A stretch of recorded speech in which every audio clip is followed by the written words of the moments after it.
being able to throw a changeup in a plus count, 2-1, 2-0, 3-1, and throw it for a strike, that's probably the most devastating pitch that a pitcher can have in their arsenal. But yet we do not teach changeup. Can you totally agree? And I've taught it my whole career, and I love the changeup. And that's probably because when I was a pitcher, I wasn't a stuff guy. I had to trick guys. But I think even if you're a stuff guy, it's the most devastating pitch. You could talk to offensive guys, and the changeup is the pitch they hate more than anything. More because they could see spin on a breaking ball and maybe a slider, but they can't see the difference in a changeup if it's thrown the right way. I think some important traits of a changeup is it's not a great pitch unless it's over the plate and down. Okay. You could have the most devastating change in the world, but when you're going to throw it in plus counts, if it's not a strike, now you're just burying yourself in a deeper count. The changeup that I used to teach, I know the circle is everyone's favorite. That's the one that everyone gets caught up in.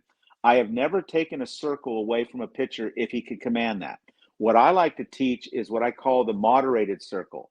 And that's where it's the pitchfork with the three fingers, the thumb on the side of the ball, and the pinky either on the side of the ball or off the ball, depending on your grip strength.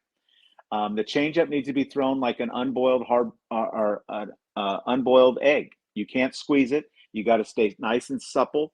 And as many years as I throw BP, Walter, and I have pride and I have an ego. When guys would start getting the barrel to me and hitting balls over the fence, all I do is take a little bit off the next pitch, and they'd pop it up or hit a weak ground ball and get frustrated. So that just tells me even more how important. And that mine wasn't even a great changeup. It just taken a little bit off my fastball. It screws with hitters, and they don't like it because you're throwing it in their counts when they're expecting the heater and they're getting something soft. What I want to do is I want to be able to talk a little changeup, because one of the things I used to always do as a hitter was I would be so frustrated with changeup that I would go to guys, and I was a catcher, and I would say, I got to know how you're throwing that pitch. And one of the things that they told me was these two fingers are the accelerator fingers, meaning when I hold that four seam, I'm going to get acceleration with these two fingers, your middle finger and your index finger. When I'm going to throw my changeup, as Coach Serrano just said, when I put that pitchfork up and I have these three fingers, I really want to hold that ball with my ring finger a little bit. And how I taught Tyler how to throw this pitch was just like this.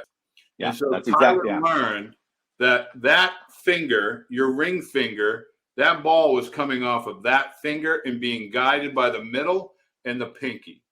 And he would just get it for feel, but it was really these three fingers and with the pinky and the thumb over here.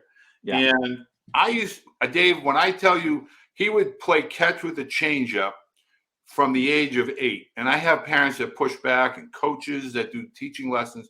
Oh, you don't have enough arm speed. You can't teach a changeup. I'll never forget, as long as I live, when Tyler was in high school, he could dot a fly's rear end with his fastball and his changeup, but he didn't throw hard. He threw 89, 92.